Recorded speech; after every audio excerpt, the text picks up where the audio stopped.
Agora você ouve uma palavra de vida com o pastor Érico Rodolfo Bussinger.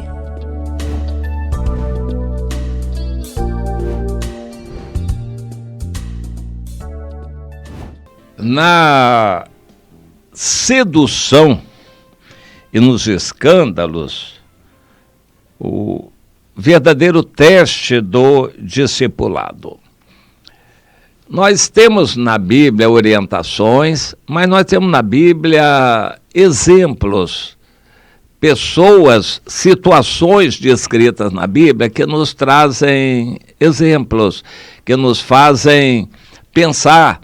E então é bom a gente estar meditando também nos exemplos que a Bíblia nos traz e considerá-los à luz dos mandamentos, ordens e princípios que Deus estabelece. O apóstolo Paulo pregou o evangelho. Depois de pregar, ele discipulava.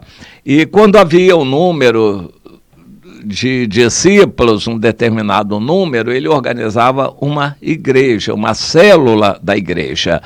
Na ocasião, a igreja funcionava somente em células, grupos pequenos e nas casas. Não havia templo. Essa ideia de templo não existia. Por 3 séculos ela não existiu. A igreja se espalhou sempre pelas casas. E este modelo é muito interessante, além de ser bíblico, é muito eficaz, porque numa casa se desenvolve a liderança com pessoas participando. Cada pessoa que é um participante agora, um discípulo, vai sendo treinado para amanhã fazer a mesma coisa, ser um líder também de outros. E assim a igreja se multiplica. Quando a igreja passou a usar templos, começou a se cristalizar, petrificar, congelar, e o ímpeto missionário foi diminuindo. Em nossos dias nós encontramos esse modelo, igreja em templos, e o ardor missionário é isso que a gente conhece aí, muito fraco. A igreja não está crescendo. No mundo todo, o número de cristãos está diminuindo, e muito fortemente. Não há muita evangelização, mas muitos dos que estavam na igreja só friamente ou mecanicamente estão saindo. Está havendo um êxodo das igrejas no mundo todo, igrejas em templos, porque a igreja somos nós e o propósito é que estejamos em grupos pequenos para que possa haver participação. Cada cristão tem que participar, não somente assistir. Isso é fundamental. Bom, o apóstolo Paulo fez isso, espalhou esse modelo por toda a parte onde ele ia. Começava uma igreja, a igreja funcionando nas casas. Em Éfeso isso se multiplicou bastante, e a Bíblia diz que a partir de Éfeso o evangelho se espalhou pelo mundo todo. A partir de Éfeso se espalhou por toda a Ásia e depois foi se espalhando pelo restante do mundo. Aquele modelo, igreja nas casas, todos os cristãos hoje sendo discípulos, amanhã discipulando outros.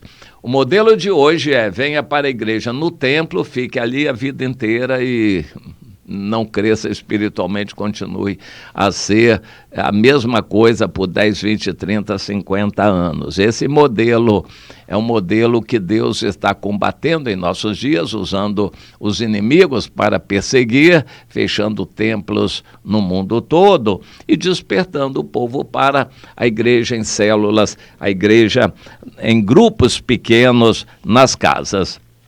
Paulo tinha feito todo o trabalho por 3 anos e meio em Éfeso e sentiu de Deus que não era mais para voltar lá. E ele, no capítulo 20 de Atos dos Apóstolos, promove uma reunião muito triste. E naquela reunião ele estava se despedindo. Na verdade, a reunião não foi nem em Éfeso. Não havia um grande salão para reunir todos os cristãos de Éfeso, e ele foi para a cidade próxima chamada Mileto, e de lá ele chamou todos os líderes, os presbíteros, os que eram líderes na igreja em Éfeso. E ali se reuniu com eles e deu as últimas instruções. Lembrou o que ele tinha ensinado, o que ele tinha praticado como modelo para aqueles cristãos de Éfeso. Eles estavam bem conhecedores de como foi a vida de Paulo. A seguir ele diz que eles não veriam mais o seu rosto e ele queria deixar a orientação para os líderes. Mas deixou uma exortação também. Líderes, vocês cuidem com carinho, com amor de cada pessoa que Deus colocou nas mãos de vocês.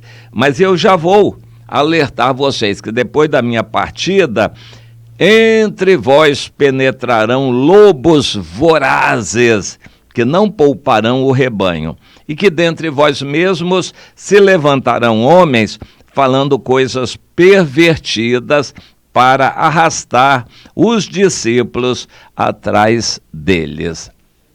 Dentre vós, líderes mal intencionados que quererão se aproveitar do rebanho e não dar a vida pelo rebanho.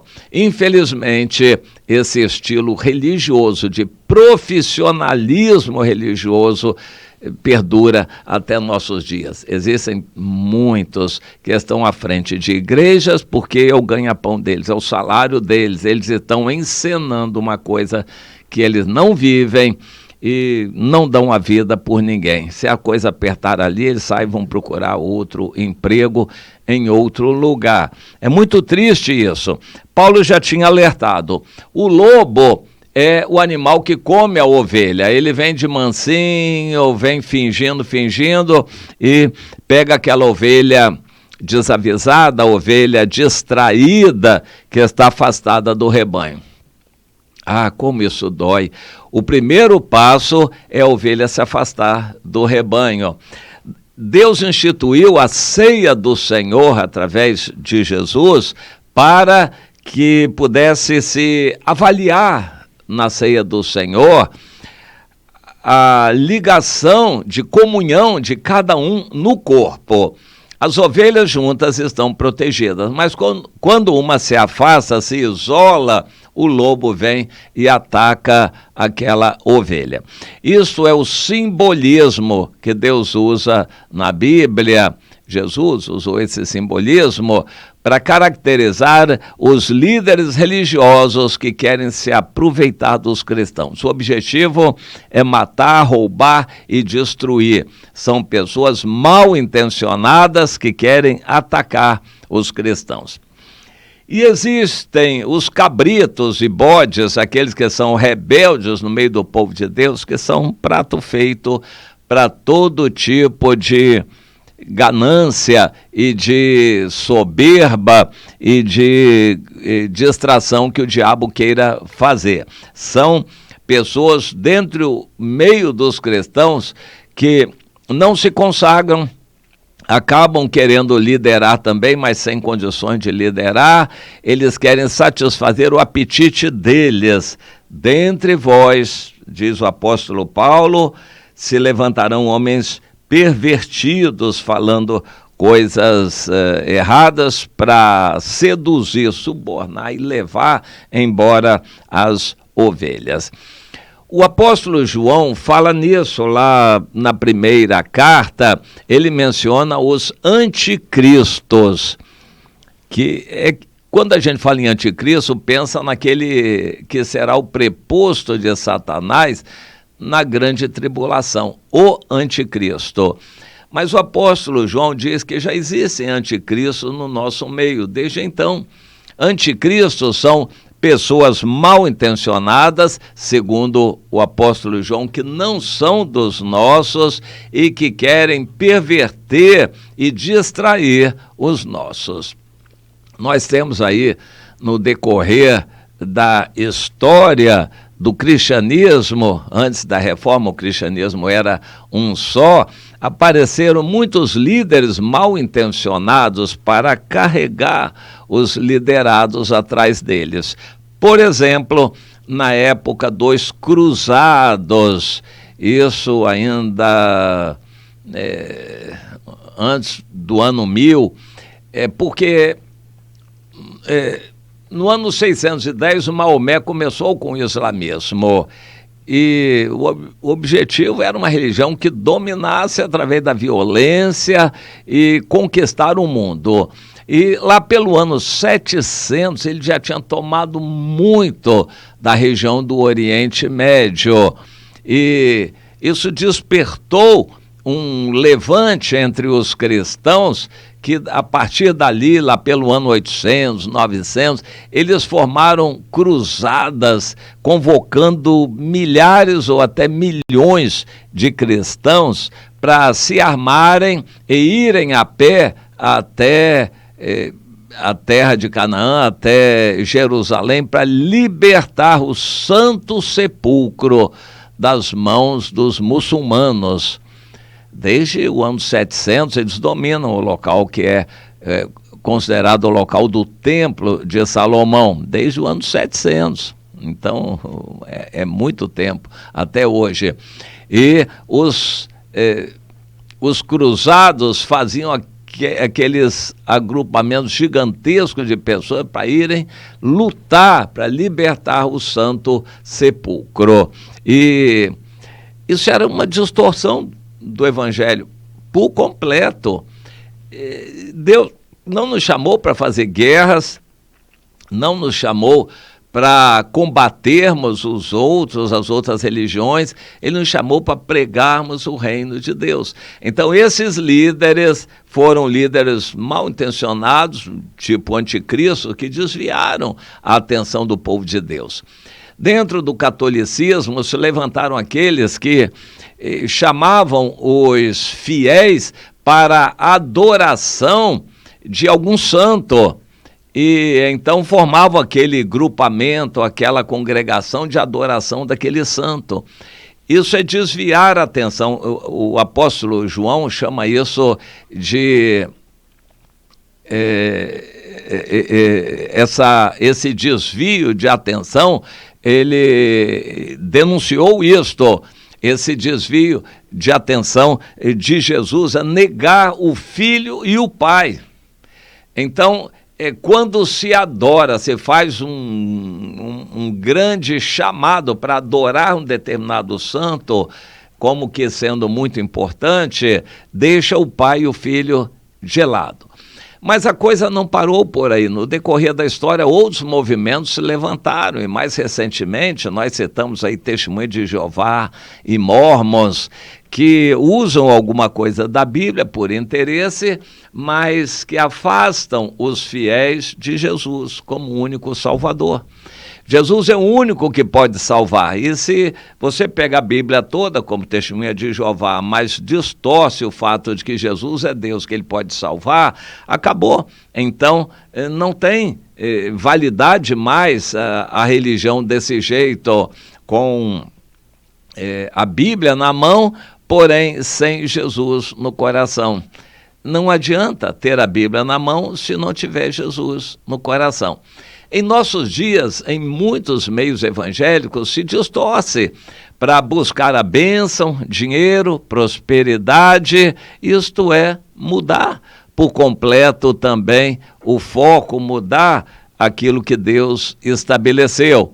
E isso tem havido e vai continuar a haver pessoas que distorcem o evangelho com interesse para arrebanhar pessoas atrás de si.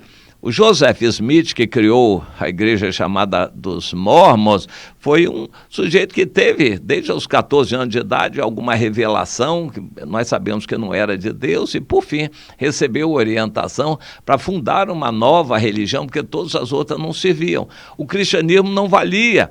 Ele recebeu essa orientação de quem? Todos nós sabemos de quem. E foi por aí afora, criando uma nova religião, como o Maomé, lá no ano 610, com o islamismo. E assim por diante. Tem havido de todos os tipos de líderes religiosos para levar as pessoas. Mas o pior de todos são os falsos mestres dentre o meio evangélico, que distorcem a Bíblia para levar as pessoas a eles e não a Deus. E isso o apóstolo Paulo já estava denunciando. E disse: vocês vão ser provados, os verdadeiros discípulos vão ser provados. Aí nós encontramos no Apocalipse uma carta muito triste, e não mais escrita pelo apóstolo Paulo, mas pelo próprio Jesus, revelada ao apóstolo João sobre a igreja de Éfeso. Tenho contra ti que abandonaste o teu primeiro amor. E, infelizmente, tudo aquilo que o apóstolo Paulo previu em Atos 20 já tinha acontecido no ano 90 para 100, quando o Apocalipse foi escrito. E tudo aquilo aconteceu. O Senhor alertou. O apóstolo Paulo avisou: os discípulos vão ser provados. E mais adiante, no capítulo 21, nós encontramos Paulo subindo decididamente para Jerusalém, onde ele foi preso e aparentemente não foi solto mais, e continuou o ministério dele de dentro das cadeias. Quando ele estava navegando e chegou em Cesareia, desde Tiro, ali na Fenícia, Tiro e Sidom, e depois em Cesareia, os discípulos todos estavam sendo revelados que Paulo seria preso. Então rogaram, movidos pelo Espírito Santo, rogaram que ele não subisse a Jerusalém. Os discípulos eram fiéis, queriam estar com Paulo, mas ele disse: eu estou decidido, eu vou subir. E lá ele foi preso e começou uma outra etapa na vida dele. Os discípulos são provados. Eu posso imaginar como ficaram aqueles discípulos em Tiro, Sidom e Cesareia, que ficaram muito tristes por ver o líder, aquele grande líder, o apóstolo Paulo, caminhando para ser entregue nas mãos dos homens. Bom, no mundo nós somos provados de muitas maneiras. São escândalos que acontecem no nosso meio evangélico, são problemas de todo tipo, são líderes inescrupulosos que querem satisfazer o seu eu, seu ventre, estão atrás do dinheiro, do salário da liderança, eles não têm amor às almas. E os lobos, aqueles que só querem mesmo atacar para roubar, tirar dinheiro e matar os que são do Senhor.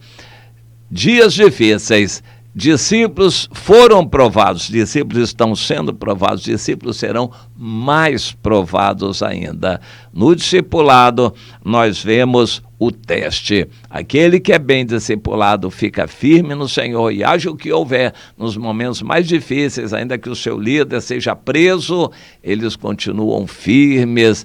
É o teste do discipulado e Deus quer que a gente esteja assim, forjando discípulos verdadeiros, e não interesseiros ou mercenários, lobos, cabritos ou anticristos. Tudo isso vai haver, o joio no meio do trigo, mas que fiquemos firmes, porque conhecendo aquele que deu a vida por nós e olhando firmemente para ele de todo o nosso coração.